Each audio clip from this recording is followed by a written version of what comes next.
Ever wondered how your health insurance could be quietly betraying you? Imagine paying thousands every year, only to find out, when you really need help, that your claim is denied by some sneaky rule you never knew existed. This is not some rare glitch. It is baked right into how American insurance works. On this episode of the Checkup Podcast, Dr. Mike sat down with Chiquita Brooks-LaSure, who once ran the Centers for Medicare and Medicaid Services. That means she managed more than $1 trillion flowing through Medicare, Medicaid, and the ACA marketplaces. Together, they exposed ugly secrets that most people never hear. In the next 10 takeaways, you will discover shocking denial tricks, shady middlemen, why hospitals are crumbling, how doctors are quitting, and what it all means for you and your family. Let's dive into this eye-opening reality. Takeaway 1. The shocking way insurers deny you. Dr. Mike opened up about what he calls the bane of his existence as a physician. It is something that sounds boring on paper but destroys lives in practice. It is called prior authorization. This is when your insurance company forces your doctor to get special permission before giving you a medicine, test, or surgery. Chiquita explained that this rule started as a check on waste and fraud. Doctors might overprescribe, so insurers wanted to control costs. But it has spiraled into a system where insurance companies use these authorizations as hidden roadblocks. For example, you might urgently need an MRI to check for cancer, but your insurance demands more paperwork or extra steps. Sometimes patients give up, or the delay causes their condition to worsen. Even worse, there is no simple website where you can compare how often different insurers deny or delay treatments. Imagine buying a phone plan but not knowing which company would actually let you make calls. That is how broken it is. Dr. Mike said doctors have to track their own opioid prescriptions carefully.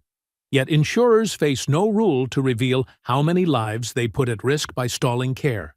That is the shocking denial trick hidden right inside your insurance.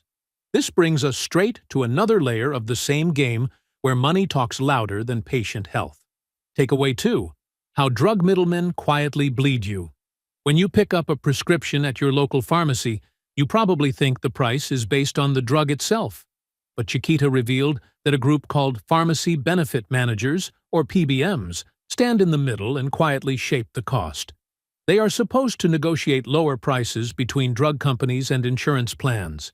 Instead, they have become billion-dollar giants who decide which drugs are easy to get and which are buried under hoops. Dr. Mike shared a story where one patient with insurance paid $100 for a medication, while another patient without insurance paid only $20. How does that make sense? It happens because PBMs cut secret deals and steer patients toward drugs that pay them the highest rebates. Sometimes that means your needed drug gets stuck behind higher copays or more paperwork. And because some of these companies own the insurance, the PBM, and even the pharmacy itself, they shuffle money internally and still call it savings. This is one more denial trick in disguise, letting big companies quietly profit from your illness. With these profit schemes swirling around, it is no surprise the entire insurance system feels like a trap for regular people. Takeaway 3. Why insurance fails when you need it most. Even if you play by all the rules and pay your premiums on time, the insurance crisis in America still finds a way to hurt you. Dr. Mike talked about patients who had insurance yet faced huge bills that made them wish they had paid cash instead. Before the Affordable Care Act, insurance companies could refuse to cover parts of your body if you ever had a disease there. If you once had lung cancer, they could sell you a plan that simply did not insure your lungs. Chiquita explained how many families get stuck. A small business owner might fear leaving a bad job because the new insurance could be worse. Parents of kids born with disabilities often rely on Medicaid to pay for essential treatments. When states cut Medicaid, those families lose critical lifelines. During the COVID wave, hospitals overflowed, partly because too many people delayed care until it was an emergency. That means everyone paid the price through higher community costs. Insurance is supposed to protect you in a crisis. In America, it often just deepens the crisis. Now that we have seen these crushing examples, it is easier to understand why shopping for insurance is such a headache. Takeaway 4. Why picking a plan is a risky maze. Imagine being 30 years old, healthy, starting your first serious job, and suddenly forced to pick an insurance plan from a bunch of confusing names and numbers. Dr. Mike said even he struggles to navigate it. And he is a doctor who also runs a small business.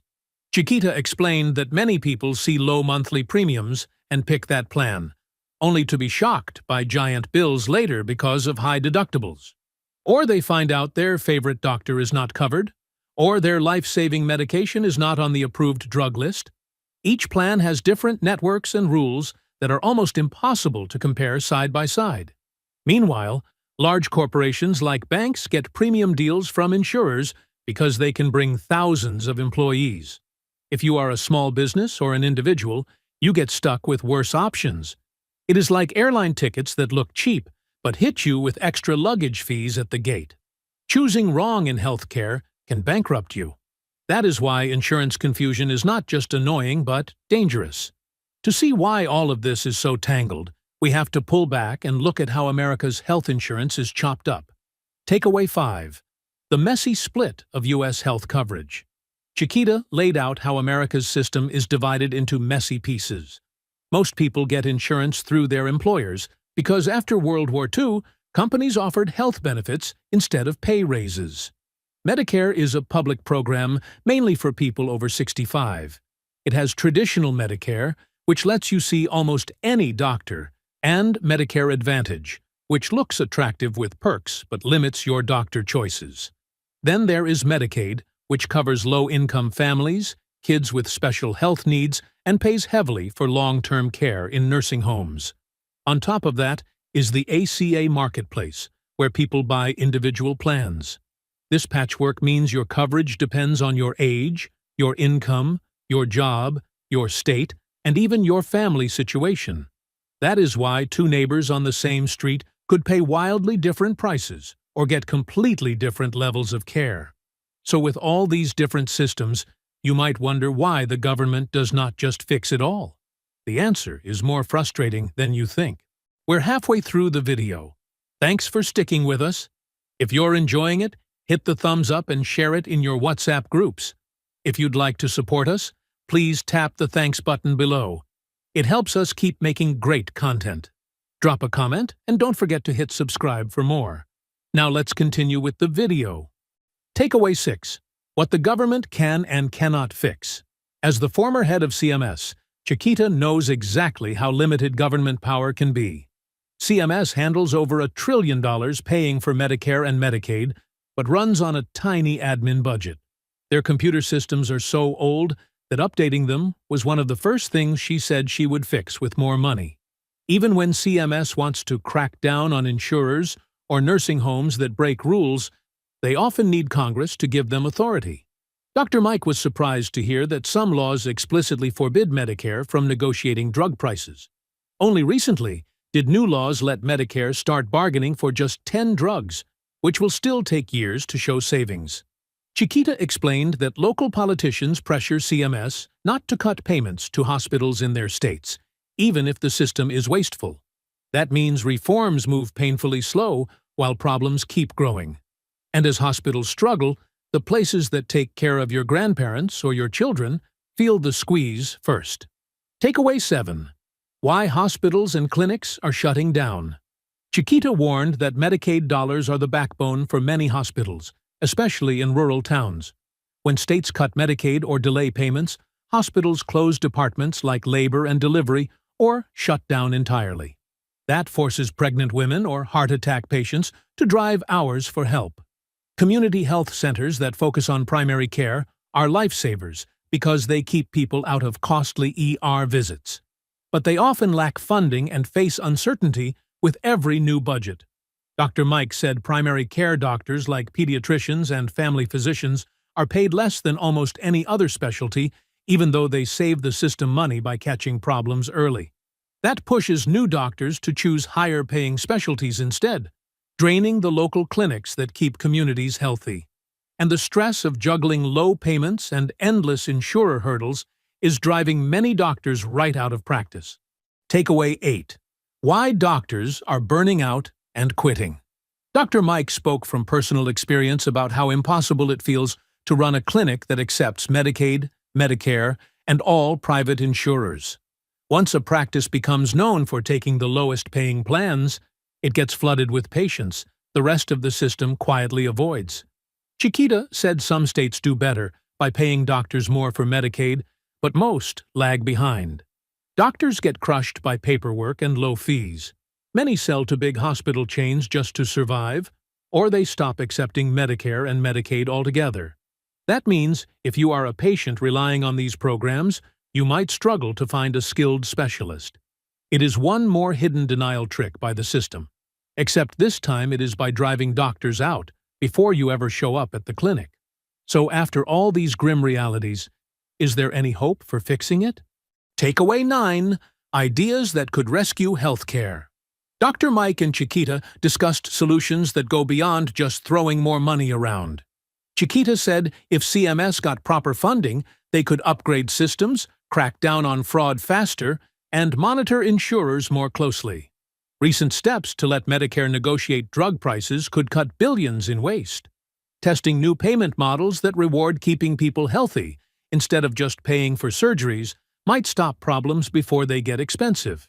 Supporting more residency spots in primary care could encourage young doctors to serve where they are needed most.